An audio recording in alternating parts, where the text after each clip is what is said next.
As President Trump catches heat from all sides over his decision to move U.S. troops out of northern Syria, we examine the president's seemingly contradictory foreign policy impulses, and we ask, is there any such thing as the Trump Doctrine? Then, AOC and the rest of the squad pick a presidential candidate. Kanye West give lessons on family values. And finally, the mailbag, all that and more. I'm Michael Knowles, and this is The Michael Knowles Show.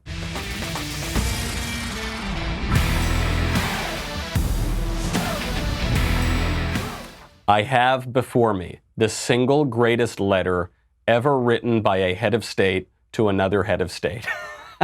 This is President Trump's truly bizarre and very, very entertaining letter to Erdogan, the president of Turkey. We will analyze it because this letter, as well as President Trump's treatment of Nancy Pelosi, as well as President Trump's treatment of the late Elijah Cummings, who died very unexpectedly and very sadly just today, they do tell us something about the Trump Doctrine. We will connect all of the dots. But first, we got to thank our friends over at Rock Auto. Oh, how I love Rock Auto. Rock Auto is a family business, and they are serving auto parts customers online for 20 years. This is very important. I really like Rock Auto because I don't know anything about cars, and I had car trouble about a month and a half ago now, 2 months ago, and I just don't know anything about it. And the trouble is, you go to these car repair shops, and they don't have the part. They never have the part, so they just go online, and then they charge you a huge markup. That's where Rock Auto comes in. You go to rockauto.com to shop for auto and body parts from hundreds of manufacturers. They have everything from engine control modules and brake parts to tail lamps, motor oil, even new carpet. And then they have a bunch of other things that I've never even heard of. Whether it's for your classic or your daily driver, you can get everything you need in a few easy clicks delivered directly to your door. The rockauto.com catalog is unique. It's remarkably easy to navigate. This is, I think, the best part of the site. Even somebody like me who does not know anything about automobiles can go and navigate it really, really easily. And it's just really fair. You always get a really fair price. Quickly see all the parts available for your vehicle. You choose the brands, the specifications, the prices you prefer. Amazing selection. And not a lot of gimmicks. You know, it's just reliably low prices. All the parts your car will ever need. RockAuto.com. Go to RockAuto.com right now. See all the parts available for your car or truck. And then you write Knowles, K-N-O-W, in there. K-N-O-W-L-E-S. I know how to spell my name. I-K-N-O-W, how to spell my name. K-N-O-W-L-E-S. In their How Did You Hear About Us section. And that's how they will know that we sent you. And that's very important because we appreciate their support. And you're going to love it. You're going to love Rock Auto. Go check it out right now. Does President Trump have a coherent foreign policy doctrine? A lot of people are looking at this recent letter that he sent to the president of Turkey, Erdogan, and saying he's a maniac. He has no idea what he's doing. He's a complete lunatic.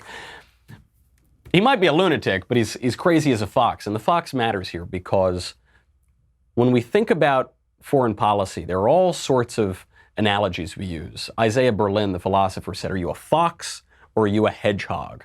Is Trump a realist? Is he an internationalist? Is he a liberal? Is he this? Is he that? Is he this? Is he that? I think that President Trump does have a coherent foreign policy doctrine. His detractors say he's impetuous and he's petty and personal and stupid and ignorant. His more charitable detractors say that if Trump does have any sort of doctrine, it's full of contradictions and paradoxes, right? So on the one hand, he says, we're going to go kill ISIS. We're going to go overseas and send troops in to kill ISIS. Then he says, we're going to take all our troops home. We have too many troops abroad. On the one hand, he says, we want tariffs. Tariffs are great. Tariffs are a great thing. On the other hand, he says, we want to get rid of all tariffs. We want totally free trade. One day he says, we hate China. We're going to destroy China. Next day he's congratulating China on 70 years of communism. Seems like a lot of contradictions.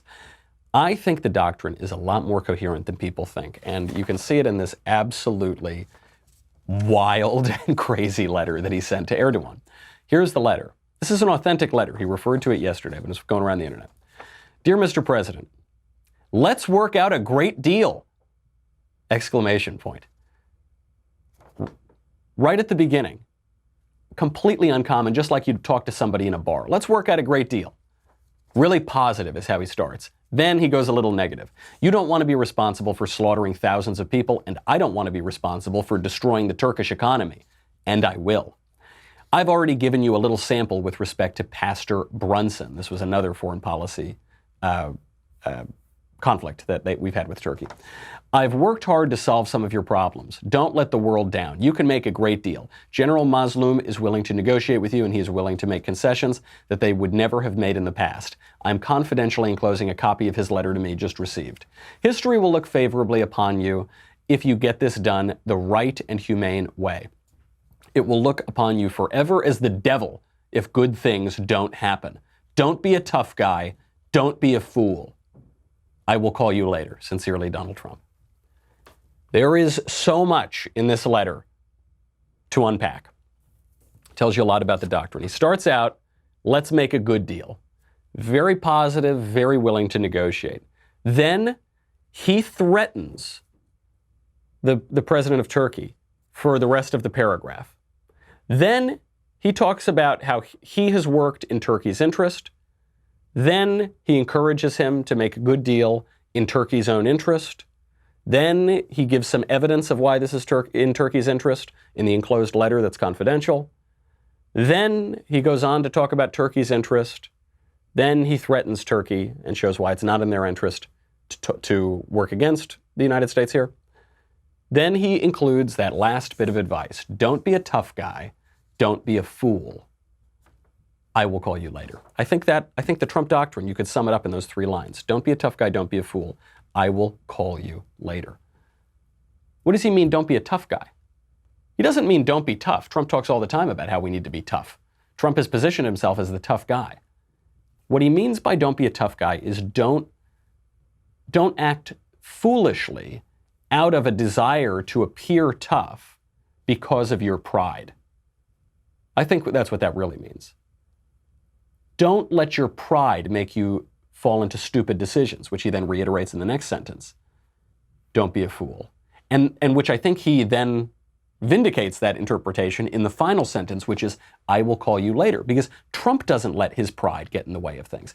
You know, Trump gets this knock on him for being prideful and narcissistic and petty and everything's about his own ego. I don't think that's the case. I think everything's about his interest. I think he views politics through the realm not of pride, but of interest. I think there's actually a profound humility in viewing politics through that realm of interest. I mean, if Trump had real pride here, what would he do? He'd go in and blow Turkey off the map. He'd glass the whole country, right? He'd take out the Turkish military. He'd say, don't you dare do this. We're going to get you. This is the credibility of the United States on the line. He's not doing that. He's saying, let's make a deal. Okay, you did something I don't like. We'll make a deal, though.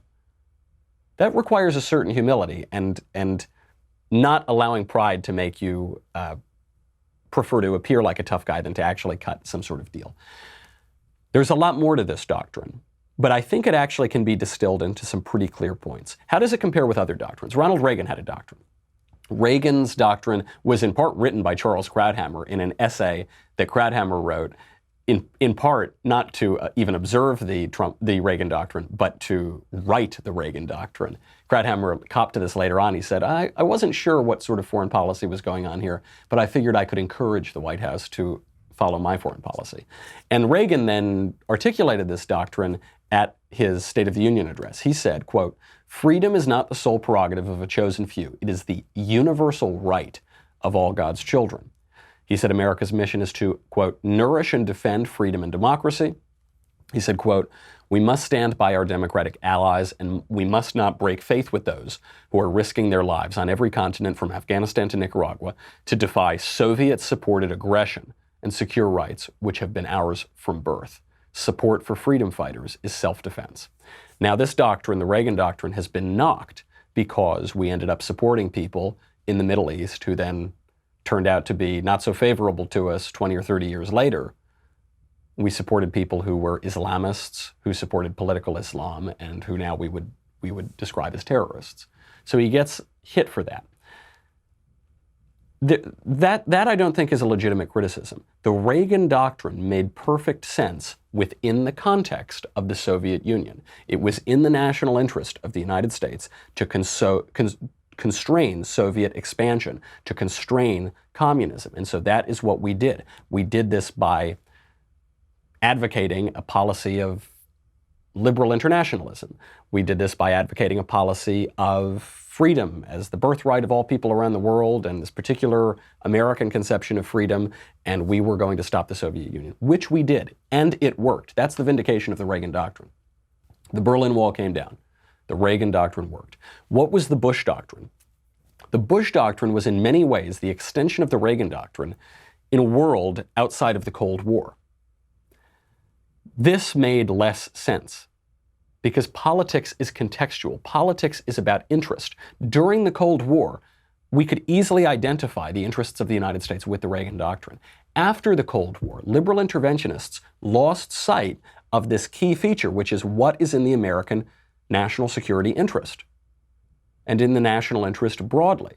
What liberal interventionists at that time said was it was in the interest of the United States to have broad sort of liberal empire that would create Madisonian ideas of freedom all throughout the world in places and in contexts that did not have any history of that. This appears not to have worked very well. Though they are very similar doctrines, the context is what's different. The interest is what's different. And the Trump Doctrine is a repudiation of the Bush Doctrine. Now, there are other components of this too. You know, President Trump spelled this out in a pretty nuanced statement he gave on Syria. He's been relatively mum on his decision to pull out of Syria, as all of the left and half of the right are furious with him over pulling troops out of northern Syria. He made a statement in the White House yesterday, which was actually quite nuanced. The statement he made on Syria explained his foreign policy vision as a vision of interest and nationalism. Here he is. Now, President Erdogan's decision didn't surprise me because he's wanted to do that for a long time.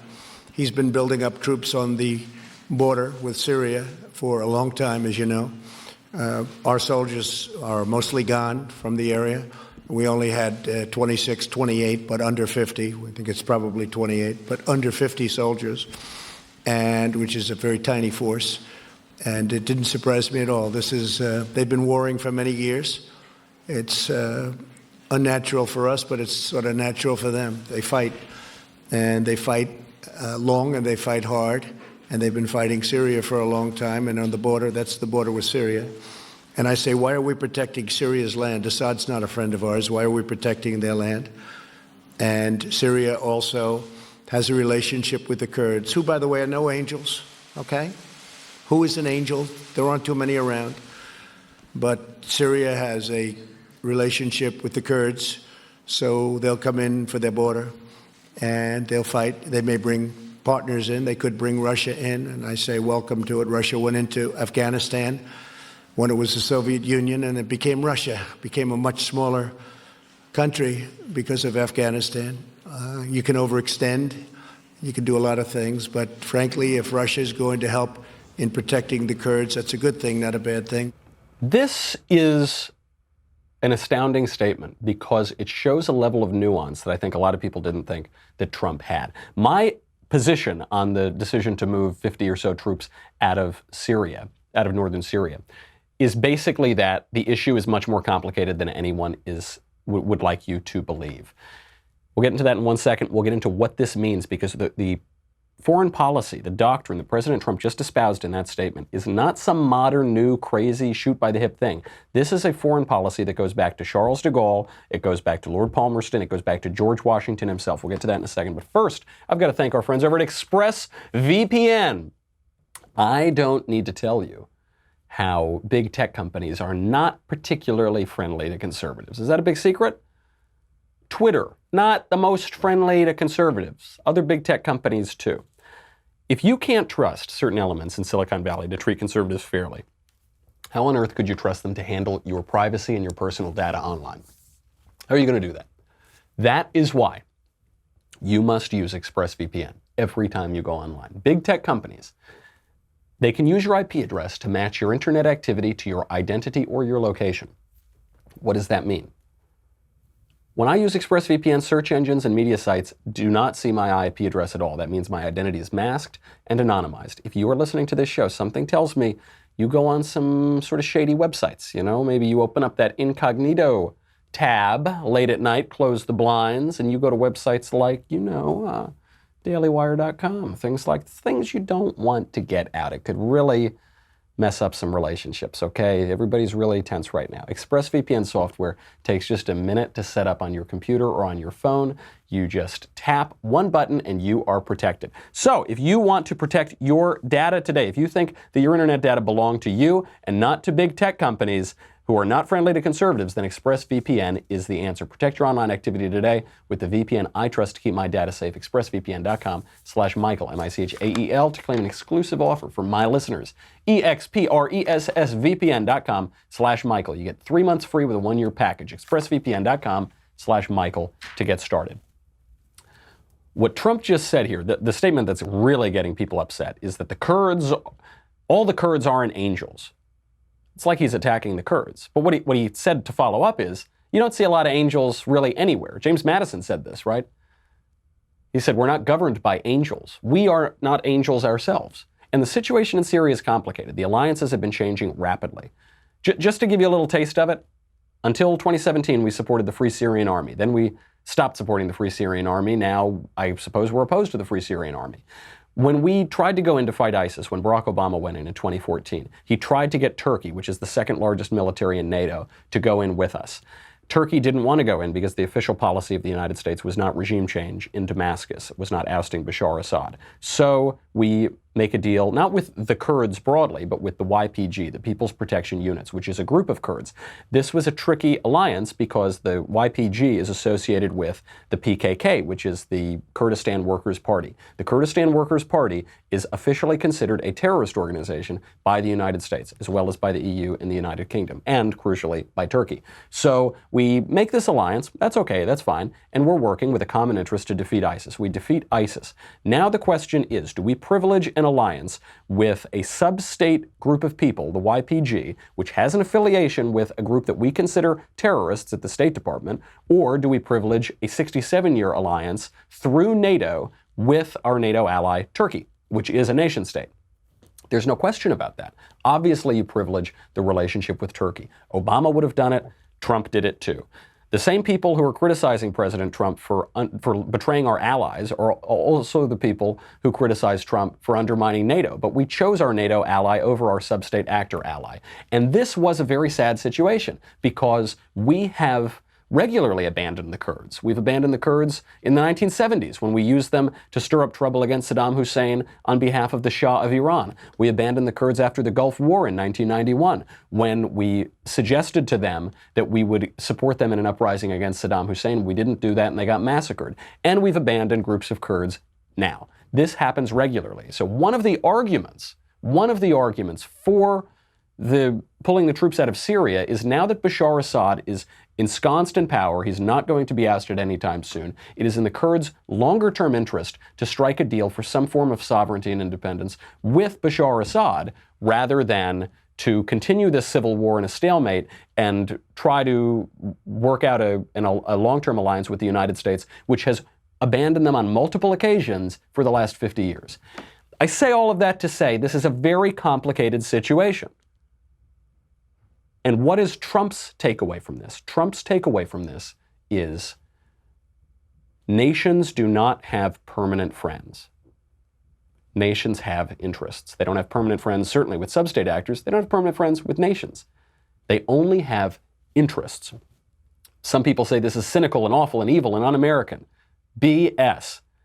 This is an idea advocated by Lord Palmerston, by Charles de Gaulle, and by George Washington himself. George Washington, in his farewell address, said, quote, "It is our true policy to steer clear of permanent alliance with any portion of the foreign world." Why?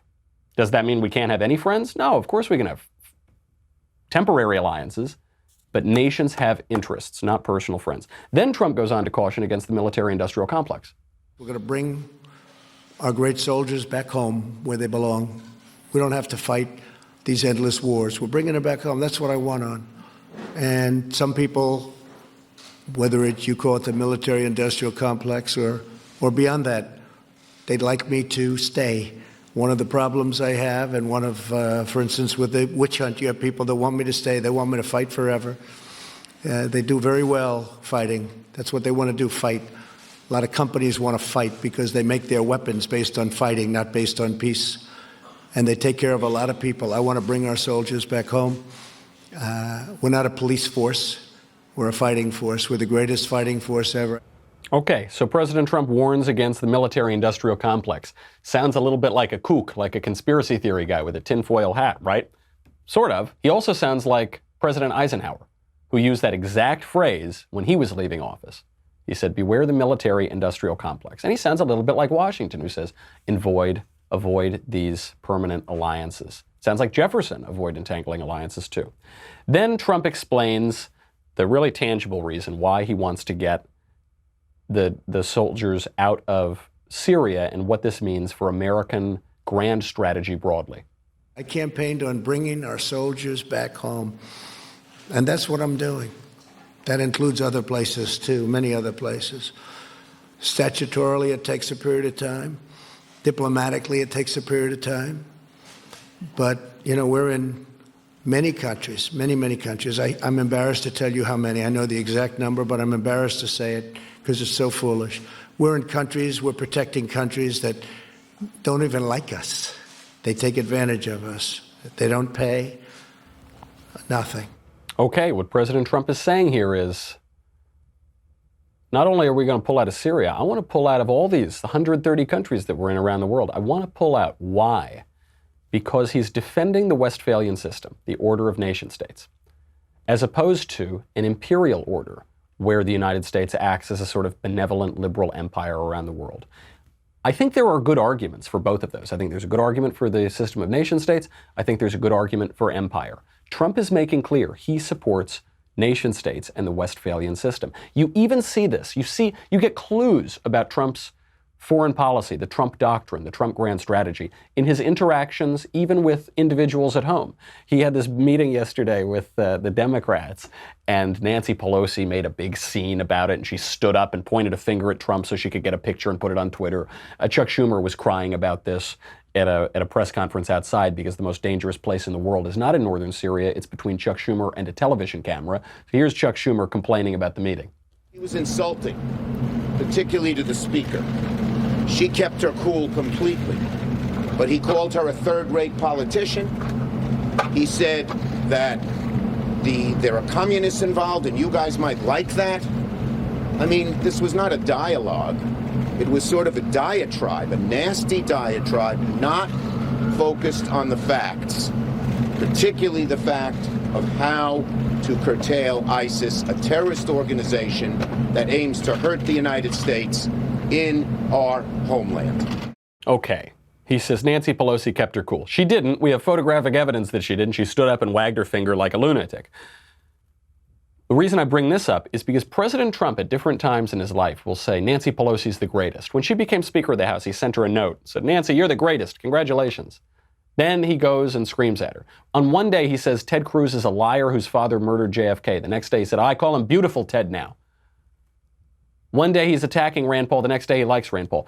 One day, you remember just a few months ago, Trump was going after Congressman Elijah Cummings as one of the worst, most crooked members of all of Congress. Then Elijah Cummings, very sadly, passed away today. He's only 68 years old, very, very young man. And we were all nervous that Trump was going to say something mean about him, which would serve no purpose at all and would be very unseemly.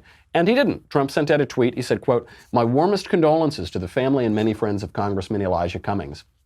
I got to see firsthand the strength, passion, and wisdom of this highly respected political leader. His work and voice on so many fronts will be very hard, if not impossible, to replace. Very nice note. Absolutely right. He's not saying that he really likes Elijah Cummings here, but he's saying, look, obviously the guy was strong, stayed in office a long time. He was very passionate. He was one of the most passionate orators in the Congress. And he did have wisdom. He had certainly a lot of political wisdom. And it's sad that he died so young, and President Trump made a nice note about him. People who are more rigidly ideological, who have a little more, I guess you could say pride, or consistency would be another word, would have stuck to their guns and said he's a really terrible guy. But it's all contextual for Trump. This gives us some of the Trump doctrine. The keys here are the context. Circumstances changing. One foreign policy strategy will not fit for all times and all places. They must be adapted to different circumstances. What worked in the Cold War will not necessarily and probably won't work after the Cold War. And the Trump doctrine is one of radical self-interest. So President Trump, there's an irony, there's a paradox, there's a contradiction. On the one hand, everything about him is personal. He says to Erdogan, I'll call you later. He says, don't be a tough guy, don't be a fool. He's really hitting him really hard, but then he says, but don't worry, I'll call you later.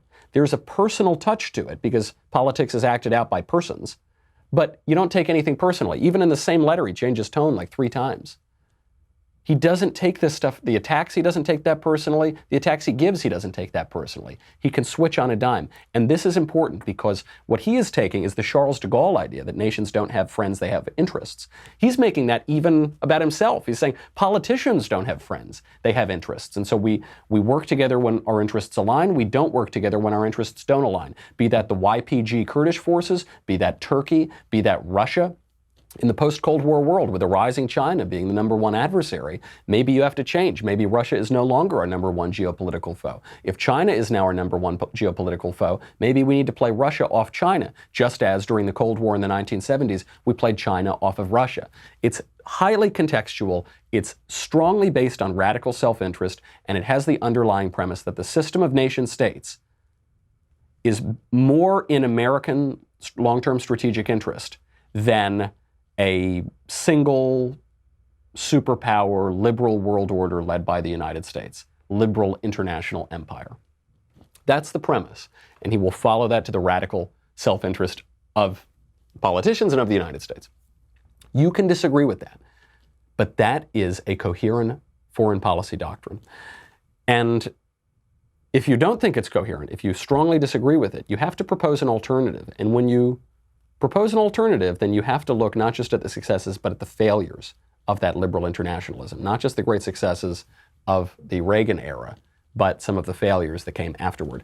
We will get to domestic politics, where AOC and the squad endorsed Bernie Sanders. We'll even get to Kanye West family values and finally the mailbag. But first, I got to thank our friends over at Liquid IV. Oh, how I love Liquid IV. Do you know why? Because Liquid IV is really good for athletes who are going out there and they're getting dehydrated, because Liquid IV is the fastest, most efficient way to stay hydrated. Now, for me, I don't do a whole lot of athletics. That's not exactly my MO. However, occasionally, maybe I'll go out at night and have a couple Coca-Colas, a few adult beverages now and again with my friends. Liquid IV is very good for the morning after as well. If you are trying to drink more water, Liquid IV hydrates you 2 to 3 times faster and more efficiently than water alone. It has an added bonus of vitamins C, B3, B5, B6, and B12. So I'm not going to tell you that I went out and ran a marathon a couple weeks ago, all right? I didn't.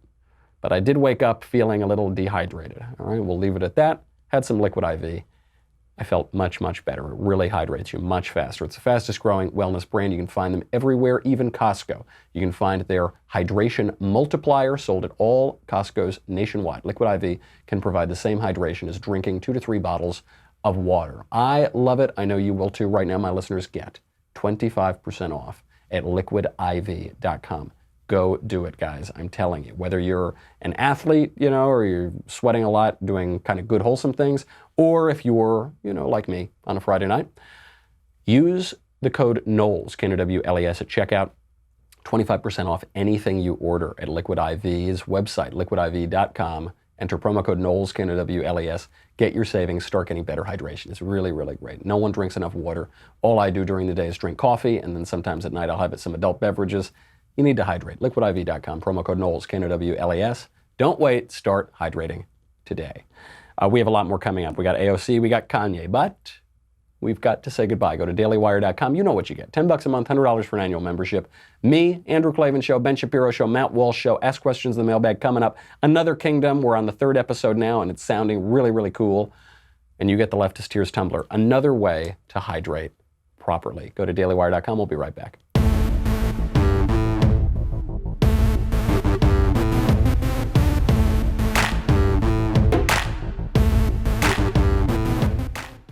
Big announcement in the presidential race.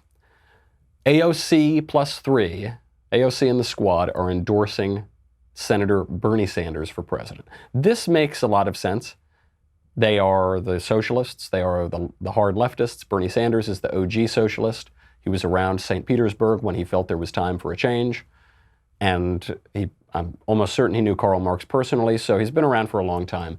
They have endorsed him. That's a big pickup for Bernie Sanders. Tom Perez, the head of the DNC, said that AOC is the future of the Democratic Party. And if she's the future of the Democratic Party, I guess Bernie Sanders is the future of the Democratic Party.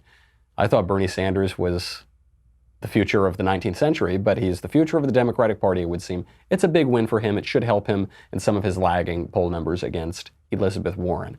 The flip side of that news is freaking Joe Biden can't catch a break. He had a terrible debate performance. He was falling apart. And Barack Obama won't endorse him.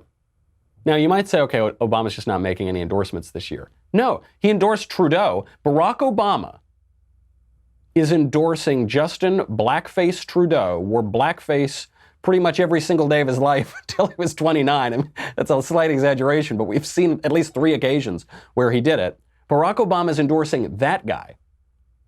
By the way, Barack Obama is interfering in foreign elections. Isn't that so awful? When foreign governments collude and interfere in their elections. Oh, no, hold on, never mind. That only matters when it's a fictitious storyline used to attack President Trump in the 2016 election. Doesn't matter when Obama does it. So Obama's interfering in this election, endorsing Justin Trudeau in Canada. Meanwhile, not a word about poor Joe Biden. Bad news for Biden's campaign. Why is Obama really not endorsing? I think it's a self-preservation thing. I think if he felt that Biden could win or would win, he would endorse him, but he wants to be on the winning side. He doesn't want to be repudiated by voters as he was in 2016 with the election of Trump. In 2016, Obama said, "I'm on the ballot. If you vote for Trump, you're voting against me." And guess what happened? Trump won. And I think he doesn't want to be humiliated again. And what it really means is he doesn't think that Biden is going to win it. A little shocking bit that comes out just before we get to the mailbag today. Kanye West, a perplexing public figure, leader of pop culture, who all of a sudden he's played himself off as one of the most narcissistic people in politics. He said George Bush doesn't care about black people, so he made him a big leftist hero. Then Kanye West endorses Donald Trump, hugs him in the Oval Office. Kanye West starts talking about Christianity very seriously, starts reading the Bible seriously, makes an album now called Jesus is King. And Kanye West was caught on reality TV telling his wife, Kim Kardashian, that she needs to dress more modestly because she's his wife and he loves her and she's part of his soul. And when she does that, it hurts his soul. I count myself in the blessed few Americans who have never seen an episode of Keeping Up with the Kardashians, but I might start watching because this clip is really, really good for the culture. Here's Kanye West. You can now say that you're not into me wearing a tight dress. You are my wife, and it affects me when pictures are too sexy. Of course, it's like a formal underwear. It's hot. It's like, it's hot for who, though? So, like, the night before the Met, you're going to come in here and say that you're not into a corset bag. I just feel like I just went through this transition where from being a rapper, like looking at all these girls and looking at my wife, like, oh, my girl needs to be just like the other girls, showing her body off, showing this, showing that.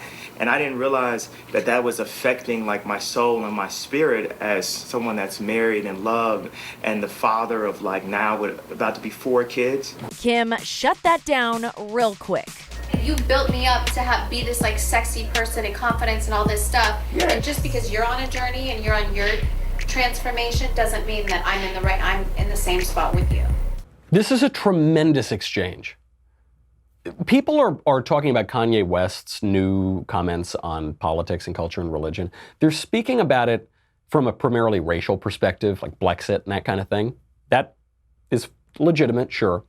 I think even more exemplary here is Kanye West as a millennial, as someone who speaks to millennials and Gen Z, and someone who's pretty young himself. Kanye West is coming out of the same culture we all came out of, increasingly irreligious, increasingly uncultured, increasingly shallow politically. And he is going through a transformation because he is learning things. And he's learning things on every one of those levels. He's learning, oh, hey, maybe the left isn't really helping the black community. Oh, maybe the left isn't really helping anybody. Oh, hey, maybe these conservatives aren't so bad after all. hey, maybe Republicans do care about black people. He's learning that, and then he's learning on the metaphysical level, oh, maybe life isn't all materialistic. Maybe it's not all just about appeasing appetites, and it's not all about a cult of the self. Maybe there's a metaphysical universe and a moral order. Maybe there's a God. Maybe that God has a personality. Maybe he's a real person that we can talk to. Maybe my relationship with my wife is not just a kind of sexy, lustful relationship. Maybe that relationship is emblematic of something higher. Maybe the relationship of Christ to his church. Maybe I should privilege modesty over just this kind of material appetite satisfaction. He says all of that to her. And then her answer is great too, because she said, you're going through this transformation, but I'm not where you are necessarily. Maybe I'm a little behind where you are. I love it. It's an interaction that the culture is working out right now. And Kanye West is a little ahead of the curve, because Kanye West has always been a little ahead of the curve on pop culture. That's why he's probably the leading pop culture figure in the United States. I think this is a great thing. And we can either react to it by knocking Kanye West for not really knowing everything politically and not really knowing everything spiritually and getting some things wrong here and there. Or we can react to it with encouragement, because Kanye West is actually asking questions. He's curious. He's following ideas with some logical rigor, and he's leading people back from this brink of cultural destruction, pulling them back a little bit. And we can either criticize him for not doing it fast enough or well enough, or we can applaud him for doing it at all. I think it's a great thing, and I encourage Kanye on his journey. Let's get to the mailbag. First question from Megan. Hey, Michael, my question pertains to Pride Month, and that pride is the worst of the 7 deadly sins. I was explaining your viewpoint to my mom, also patriot, and she said, well, what about being proud to be an American? Is he saying that is negative? And I didn't know how to respond. Is there a way that you would articulate a difference between being a normal level of proud and pride, or do you consider them the same thing? Pride is excessive love of one's own excellence. So there is a place at which being proud to be an American gets bad. This would be chauvinism. The word chauvinism actually comes from excessive love of country. It comes from this figure from the French Revolution, Nicolas Chauvin, who was, every legend you could ever put into a heroic figure. And, a guy who would give everything up for his country. That's the personage of Nicolas Chauvin. And that chauvinism is this excessive love of one's own excellence. That's not what most people mean, though. When most people talk about being proud to be an American, what they're really talking about is love of country and loyalty toward country. So that's a good thing. That's a virtue. I mean, that's similar to filial piety. The love that you have for your parents is seen in the love that you have for your country. And sometimes we use the word pride for that, but that's not really what we mean. In the case of the Pride Parade, that's a totally different use of pride. That is the use of pride as we see in the 7 deadly sins. That is an excessive love of the self. How do I know that? Because all that pride is about me, me, me, me, me. That it's not even just gay pride now. It's fat pride, skinny pride, this pride, that pride. It's all about this radical subjectivism. Whatever I want to do is good. Whatever appetite I have should be satisfied. Whatever feeling I have must be affirmed. Whatever pride, pride is the only word. I'm trying to think of another word for pride. Whatever narcissistic tendencies I have must be affirmed. I am beautiful. I am wonderful. I am brave. I have self-care. I have self-love. That's the form of pride, and that is pride in the sense of the 7 deadly sins. I actually don't even use the phrase, I'm proud to be an American. It's excusable because it's alluding to something else, but those are very different circumstances. And if the Pride Parade were celebrating love and loyalty toward something objective, something outside the self, something outside of one's own identity and outside of one's own desires, then I could understand that. But until they get rid of that your truth and my truth and me, me, me, and everything I do must be affirmed, then pride is clearly in the vicious category, not in the category of love and loyalty. From Aaron.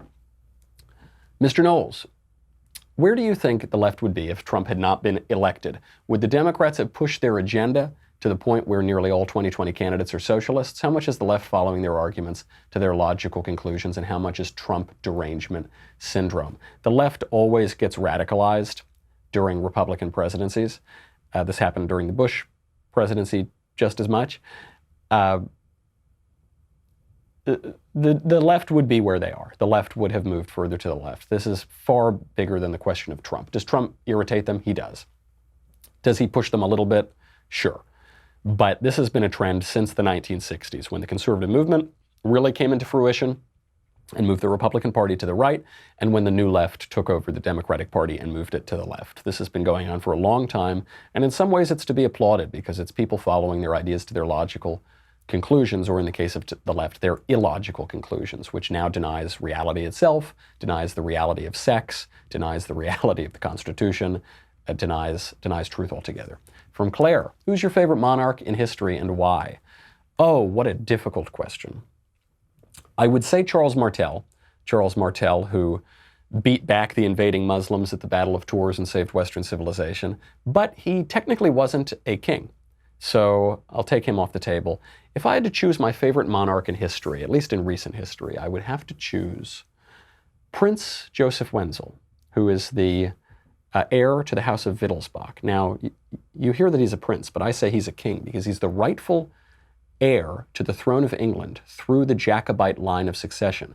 James II, the last great king of England, was ousted by those damn dirty House of Commons. He was ousted by the Parliament.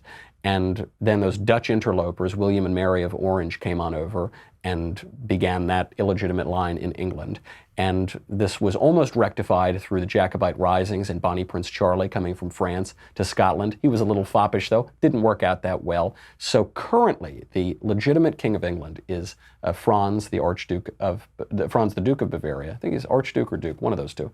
And that would pass to his brother Max, because Franz doesn't have any kids, so it passed to Max. Max has a daughter named Sophia. And then finally, we get to Prince Joseph Wenzel, our future glorious king of England. Aren't you sorry you asked? From Amy, based on the current political climate, which Democratic candidate do you think will take the nomination? I think right now the leading candidate in the Democratic race is either Oprah or Michelle Obama or possibly Hillary Clinton. What do I mean by that? There was this poll that came out just the other day from the Boston Herald. It said that right now Elizabeth Warren is leading in New Hampshire. New Hampshire is a very important early state. Liz Warren has something like 25%, and then Bernie and Biden have 24 and 23%. However, if Michelle Obama gets into the race, Michelle would have 26%, Warren would have 20%, the other candidates would be down around 15%. What this shows is that the Democrats are unsatisfied with their current choices for president. This is why Mike Bloomberg is considering running. This is why Michelle Obama has been floated so many times. There is no clear frontrunner right now. Technically, if you look at the polls, it's Elizabeth Warren. She is an incredibly weak frontrunner. Biden is not actually out of it yet. His campaign is completely falling apart, but he's still got a chance that he could get it. This is anybody's race. From Michael, do you believe leftists are genuinely immoral, or do you believe they are amoral? Thank you to everyone at the Daily Wire for the messages you send and making a difference in people's lives. Depends on the leftist. I think plenty of conservatives are immoral too. If you're asking about the ideology is immoral because in the long run, there's no such thing as amorality. You have to pick a side. If you stand in the middle of the road, you're going to get hit by a truck. You're either with us or against us. And so leftism is an ideology that stokes envy. I mean, socialism is the gospel of envy and the creed of ignorance, as Winston Churchill said. It stokes envy, it celebrates pride, it encourages wrath, it discourages forgiveness and redemption and grace. It encourages lusts and following one's own appetites. It encourages gluttony. I mean, you actually can check off all of the 7 deadly sins. Those are encouraged by leftism. So it is an immoral ideology. I gave a speech about that at YAF one time. I think you can find it somewhere on YouTube. Does that mean leftists are immoral? No, I think they could just be kind of ignorant of what they're doing or going along with the culture. It's a very tempting ideology. I would have considered myself a liberal for parts of my teenage years. So I have nothing but compassion and empathy for leftists, but they are following an immoral ideology. And ultimately, if the moral argument doesn't convince you to abandon it, I would just look at the self-interested argument. Nobody benefits from following those vices down to the bottom. Nobody benefits from living in a culture of wrath and misery where you think half your countrymen are deplorable and irredeemable. That's a misery-making recipe. So I would suggest in self-interest, at least, they abandon that. and also they'll enjoy living in a more morally coherent lifestyle. Last question.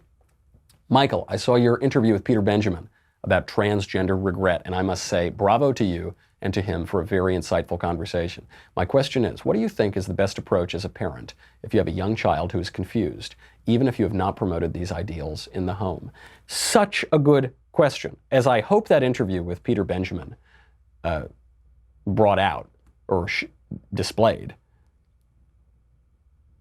transgenderism, meaning gender confusion, gender dysphoria, is a real phenomenon. It's a real psychological phenomenon, and it's a serious struggle for people who have a 40% suicide rate. The 40% suicide rate is not society's fault. It's not the fault of some ideology. It's the fault of this psychiatric condition that affects, some estimates say 0.2, some estimates say 0.6% of people. So you have to address this if your child is experiencing this, for instance, as you would any other psychiatric condition, as you would any other health condition, because it can be very serious. You shouldn't just dismiss it or shove it off and say, oh, well, you're really a boy, don't worry about it. You should take them seriously. Also, just like any other health condition or like any other psychiatric condition, you shouldn't indulge fantasy. The leftist premise, when the left, and they do this constantly in the press, and it's not fair, but that's life, they call me and Shapiro and every other person who doesn't indulge fantasy transphobes, hateful people who hate those suffering from gender dysphoria. Let me make myself perfectly clear. I believe that I take gender dysphoria much, much, much more seriously than anybody pushing this absolutely wicked transgender ideology. I think that their premise is fundamentally wrong. The premise of the left is that fantasy is good and reality is bad. And if you live according to reality, that you are somehow cruel and wicked. And if you just look at the analogy on other mental health conditions, it would be like telling a schizophrenic that really the voices from the walls are talking to him and he really should follow their dictates. It is so profoundly patronizing and condescending and contrary to human flourishing. The people who indulge transgender ideology, per se, are committing a very serious wrong. They are committing a sin, and they should stop doing it because it is hurting people and it is in no way compassionate. That's what we see from transgender regret.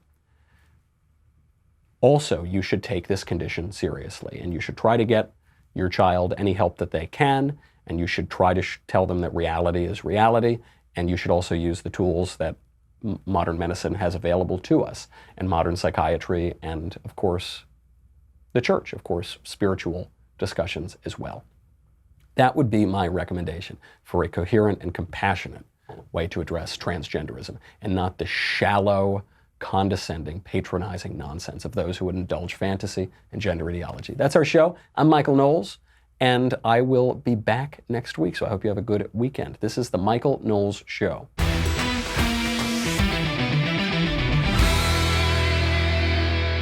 The Michael Knowles Show is produced by Rebecca Dobkowitz and directed by Mike Joyner. Executive producer, Jeremy Boring. Senior producer, Jonathan Hay. Our supervising producer is Mathis Glover. And our technical producer is Austin Stevens. Assistant director, Pavel Wydowski. Edited by Danny D'Amico. Audio is mixed by Mike Coromina. Hair and makeup is by Jesua Olvera. And our production assistant is Nick Sheehan. The Michael Knowles Show is a Daily Wire production. Copyright Daily Wire 2019.